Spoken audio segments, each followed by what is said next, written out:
Welcome again to next gen nursing classes. इससे पहले हमने डिस्कस कर लिया था जो है साइन एंड सिम्टम तक एमआई के। नेक्स्ट हम लोग डायग्नोसिस से स्टार्ट करते हैं। तो सबसे पहले हम डायग्नोसिस में देख लेते हैं।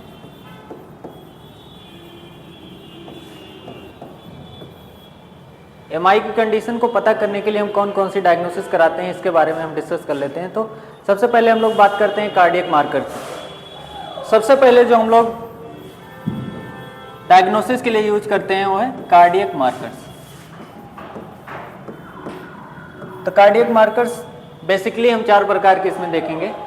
सबसे पहले जो होता है CKMB।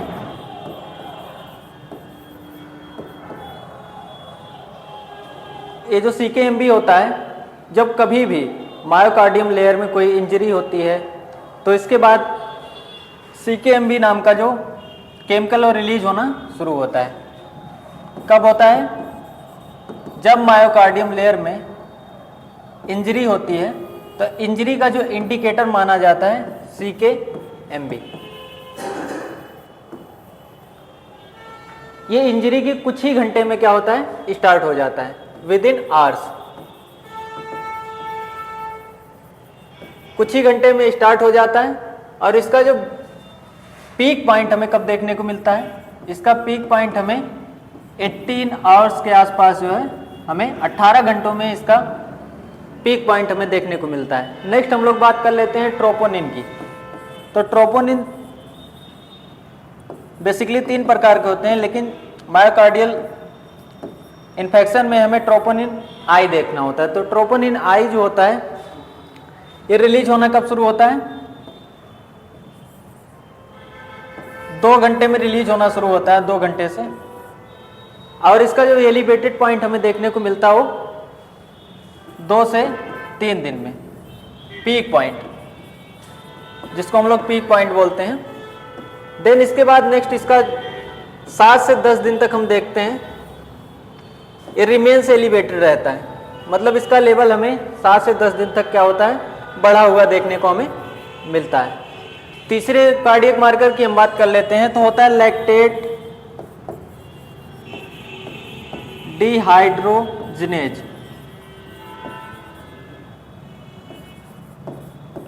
तीसरे कार्डियक मार्कर की बात करते हैं तो होता है लैक्टेट डिहाइड्रोजिनेज। इसमें हमें क्या देखने को मिलता है? लैक्टेट डिहाइड्रोजिनेज में इसका जो लेवल होता है, इसका भी लेवल हमें हल्का फुल्का बढ़ा हुआ देखने को मिलता है, लेकिन इसको हम स्पेसिफिक मार्कर के तौर पे नहीं मानते। किसके स्पेसिफिक मार्कर के तौर पे इसको हम नहीं लेते, क्योंकि ये और भी कंडीशन में ये बढ़ा हुआ देखने को मिल सकता है, और भी डिजीज कंडीशन में। चौथा होता है मायोग्लोबिन। मायोग्लोबिन जो है कार्डियक मसल के अलावा और भी जगह पे पाया जाता है, इसलिए इसको भी हम एक स्पेसिफिक कार्डियक मार्कर नहीं मानते हैं, लेकिन इसका लेवल जो बढ़ा हुआ हमें देखने को मिलेगा वो 3 घंटे में जो है रिलीज होना शुरू हो जाता है। कोई भी मायोकार्डियल इंजरी होती है तो इसके 3 घंटे बाद क्या शुरू हो जाता है? मायोग्लोबिन का जो सिक्रीशन या रिलीज जो होता है वो शुरू हो जाता है। तो इसके बाद ये बेसिकली 4 टाइप के हमारे कार्डियक मार्कर्स हैं। इसमें सबसे स्पेसिफिक अगर हम बात करें तो ये 2 को हम स्पेसिफिक मानते हैं, CKMB और ट्रोपोनिन की most specific cardiac marker, most specific cardiac marker.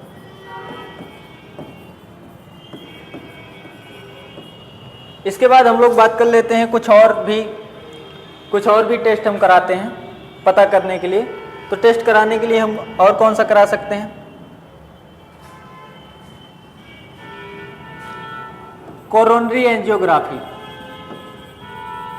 Coronary angiography x ray की मदद से हम क्या करते हैं? कोरोनरी आर्टरी में कोरोनरी आर्टरी में जिस जगह पे ब्लॉकेज है उसको हम पता करने के लिए कोरोनरी एंजियोग्राफी का सहारा लेते हैं। और इसके बाद नेक्स्ट हम लोग बात कर लेते हैं, कोरोनरी एंजियोग्राफी के बाद स्ट्रेस टेस्ट कराते हैं या फिर एक्सरसाइज टेस्ट।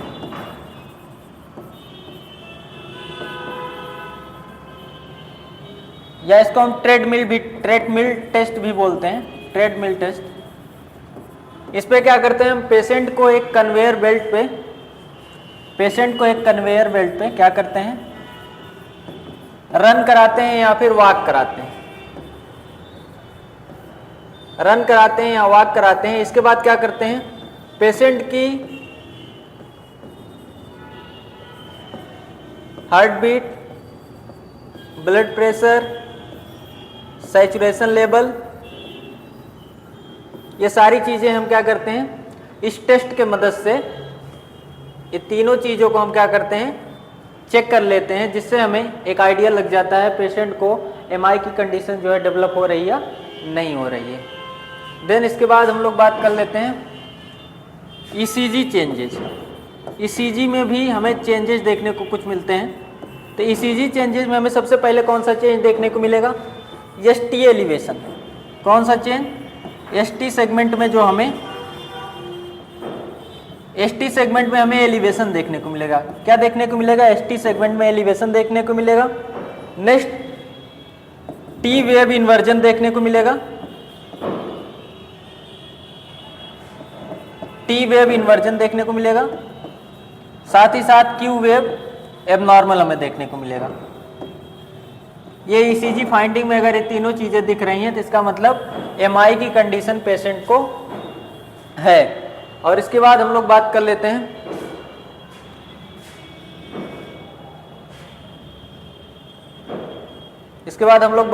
हैं मैनेजमेंट की। तो मैनेजमेंट में हम सबसे पहले क्या देखेंगे, मेडिकल मैनेजमेंट। सबसे पहले क्या देखेंगे, मेडिकल मैनेजमेंट।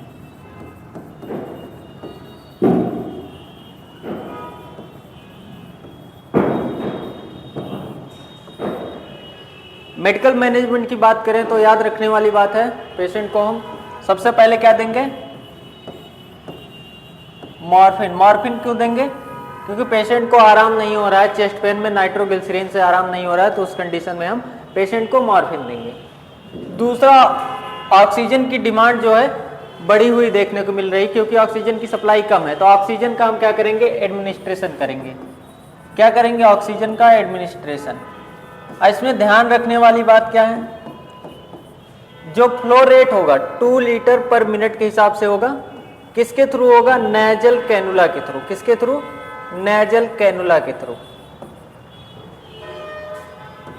तीसरा, हम पेशेंट को नाइट्रोग्लिसरीन देंगे, अगर माइल्ड कंडीशन है तो आराम हो जाएगा, नाइट्रोग्लिसरीन देंगे हम पेशेंट को। चौथा, ब्लड थिनर देंगे, जिसको हम एस्पिरिन बोलते हैं। एस्पिरिन क्या होता है, एक तरीके का ब्लड थिनर होता है, खून को पतला करता है। खून के पतले होने की वजह से क्या होता है, जो ऑक्सीजन की सप्लाई घटी हुई होती है वो हल्का सा उसका लेवल हमें बढ़ा हुआ देखने को मिलता है, इसलिए। और इसके बाद नेक्स्ट, थ्रोम्बस की वजह से एक कंडीशन एराइज हो रही है, इसलिए हम क्या देंगे, थ्रोम्बोलिटिक एजेंट काम में लेंगे, स्ट्रेप्टोकाइनेज। क्योंकि थ्रोम्बस को क्या करेगा, तोड़ने का काम करेगा। जो थ्रोम्बस बन चुका है उसको क्या करेगा, कम करेगा, जिसकी वजह से ब्लड फ्लो क्या होगा, आसानी से होगा, जिसकी वजह से ऑक्सीजन की जो डिमांड है वो कंप्लीट होगी, पेशेंट को आराम मिलेगा। और इसके बाद हम लोग बात कर लेते हैं पोजीशन की।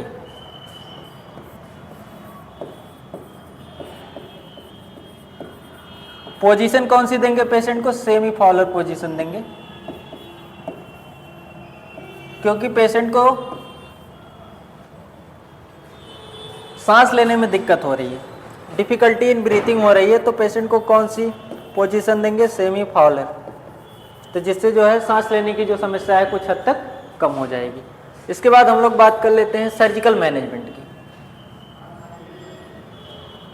सर्जिकल मैनेजमेंट में हम बात कर लेते हैं सबसे पहले पीसीटीए की।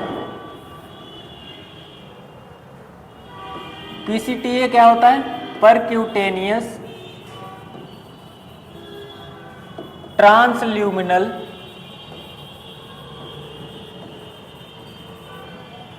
Coronary angioplasty. Percutaneous transluminal angioplasty. इसमें करते क्या हैं हम, परक्यूटेनियस, इसका पीसीटीए में हम करते क्या है, पीसीटीए में एक बलून की मदद से क्या करते हैं, बलून की मदद से हम क्या करते हैं, जो कोरोनरी आर्टरी में ब्लॉकेज है, जो प्लेग बन चुका है, उसको हम क्या करते हैं, कम करते हैं। कम कैसे करते हैं, इसमें हम क्या करेंगे, बलून को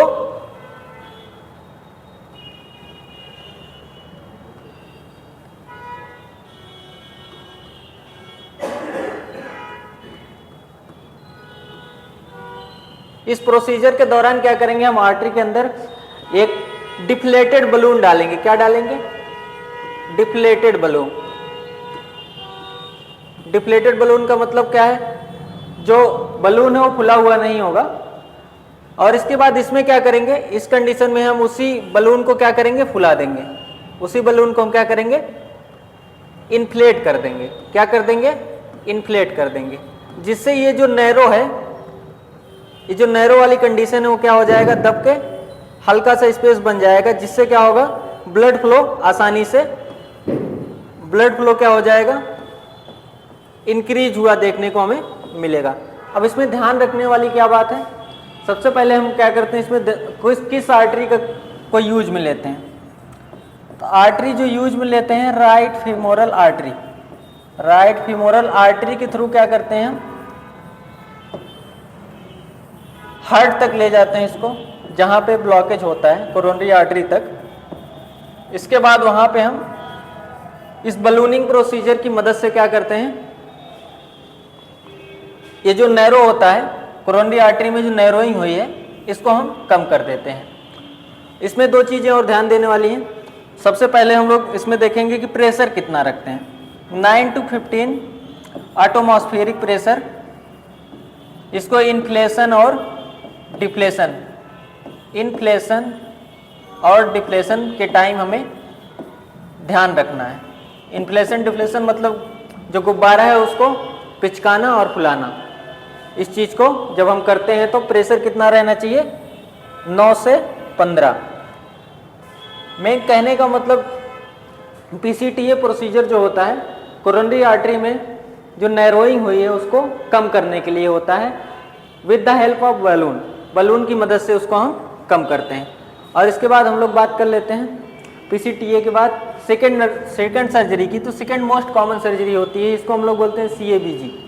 सीएबीजी हम लोग देख लेते हैं सीएबीजी क्या होता है। तो सीएबीजी में इसका फुल फॉर्म जो होता है, कोरोनरी आर्टरी बाईपास ग्राफ्टिंग। अब कोरोनरी आर्टरी बाईपास ग्राफ्टिंग इसको इसलिए बोलते हैं क्योंकि जो है कोरोनरी आर्टरी के बगल से हम एक नया रास्ता बनाते हैं, कोरोनरी आर्टरी के अलावा एक नया पाथवे देते हैं जो ब्लड सप्लाई मायोकार्डियम लेयर तक कर सके आसानी से। तो इसीलिए इसको हम लोग बाईपास ग्राफ्टिंग कहते हैं, क्योंकि नया रास्ता इसमें हम क्या कर रहे हैं, ये दे रहे हैं। किस लिए दे रहे हैं, मायोकार्डियम लेयर तक ब्लड सप्लाई के लिए। और इसके बाद हम लोग बात कर लेते हैं इसमें ध्यान रखने वाली कौन सी आर्टरी इसमें हम काम में लेते हैं। सबसे पहले ध्यान रखने वाली बात कौन सी आर्टरी, तो रेडियल आर्टरी काम में ले सकते हैं हम, या फिर जो है इंटरनल मेमोरी आर्टरी। या तो रेडियल आर्टरी हम काम में ले सकते हैं या तो इंटरनल आर्टरी काम में ले सकते हैं। इसमें देखने वाली बात है प्रोसीजर जब भी हम करा रहे हैं, प्रोसीजर से पहले हमें किन बातों का ध्यान रखना है। तो प्रोसीजर से पहले जो कुछ मेडिकेशंस होती हैं पेशेंट को दी जा रही होती हैं, उसको हमें क्या करना है, स्टॉप कर देना है। तो कौन कौन सी मेडिकेशन स्टॉप करनी है उसके बारे में हम डिस्कस कर लेते हैं। तो सबसे पहले हम लोग बात कर लेते हैं 1 वीक से पहले, प्रायर 1 वीक, 1 वीक से पहले बात करें तो एंटीकोगुलेंट, जितनी भी एंटीकोगुलेंट चल रही हैं, जितनी भी एंटीकोगुलेंट चल रही हैं या फिर ब्लड थिनर एस्पिरिन चल रही है, इसको क्या करना है, स्टॉप कर देना है। देन इसके बाद जो है हम लोग बात कर लेते हैं 2 से 3 दिन पहले, प्रायर 2 to 3 डेज, प्रोसीजर करने के 2 से 3 दिन पहले हम क्या करते हैं, डाईयूरेटिक्स का क्या कर देते हैं, डाईयूरेटिक्स का जो यूज है वो बिल्कुल कम कर देते हैं। तो डायूरेटिक्स बिल्कुल बंद कर देते हैं, स्टॉप कर देते हैं कहने का मतलब। और 12 घंटे पहले हम क्या करते हैं, 12 घंटे पहले बिफोर 12 आवर्स अगर डाइजॉक्सिन पेशेंट को दी जा रही है तो डाइजॉक्सिन को भी क्या करेंगे हम, स्टॉप कर देंगे। डाइजॉक्सिन को भी क्या करेंगे हम, स्टॉप कर देंगे, पेशेंट को नहीं देनी है। और इसके बाद इस प्रोसीजर के बाद हम तुरंत क्या करेंगे, मैकेनिकल वेंटिलेशन का यूज करेंगे, मैकेनिकल वेंटिलेशन का यूज करेंगे। मैकेनिकल वेंटिलेशन कितने देर तक, मिनिमम 6 घंटे तक, मैक्सिमम 24 घंटे तक हम मैकेनिकल वेंटिलेशन पे पेशेंट को रखेंगे। इसके बाद इसमें करते क्या है, सीएबीजी में एक नया रास्ता बनाते हैं। नया रास्ता बनाते हैं कहाँ, कोरोनरी आर्टरी के बगल से या कोरोनरी आर्टरी के अलावा हम एक नया रास्ता प्रोवाइड करते हैं ताकि जो ब्लड सप्लाई हो आसानी से जो है मायोकार्डियम लेयर तक पहुंच सके। तो ये रहा हमारा ओवरऑल एमआई। और इसके बाद थैंक यू सो मच।